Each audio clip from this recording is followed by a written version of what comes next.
The Von Flue choke. If you do MMA or if you do no-gi, you need to know this. Usually in a guillotine, they put you in the guillotine, that's step one, and then step two is they put you in some kind of guard to immobilize you so they can really crank on your neck.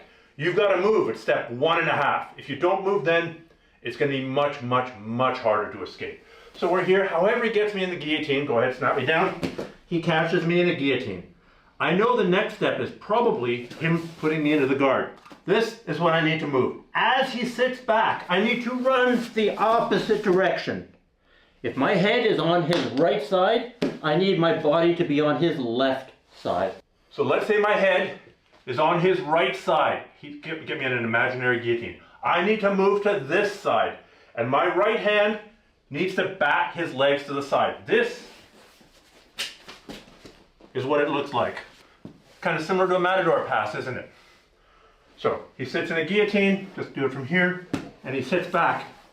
I'm trapping this leg, and I'm moving to the side. Now I've got him. If he's smart, he lets go. If he's dumb, he's gonna hang on here and try and squeeze my neck. Go ahead.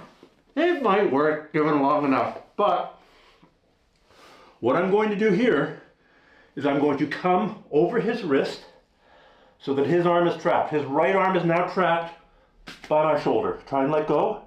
It's a little bit hard. My hand comes under his head and I clasp my hands together. Now I'm going to drop my right biceps and deltoid into his neck like this. It's tough. He almost can't tap sometimes with his hands. His hands are all trapped. He has to tap verbally or with his feet. I'm going to go here and I'm going to roll my body. What happens is his arm is here and my head is in here. This is pressuring in this way. One side of his neck is being closed off by his own deltoid. The other side of the neck is being closed off by my arm, and I'm squeezing everything together. So one more time, we're here, I've jumped across.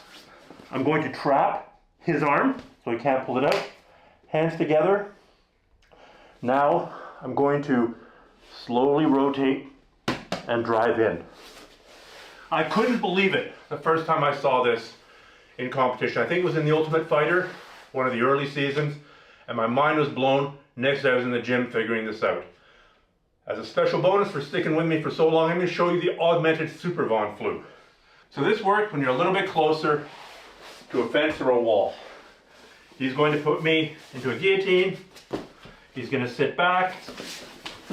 I'm going to matador past him. I'm going to get the Von Flue choke position, and then I'm going to step up onto the wall. And now I get to drive down with all the weight of my entire body and spear him into the throat for having the audacity to try and guillotine choke me.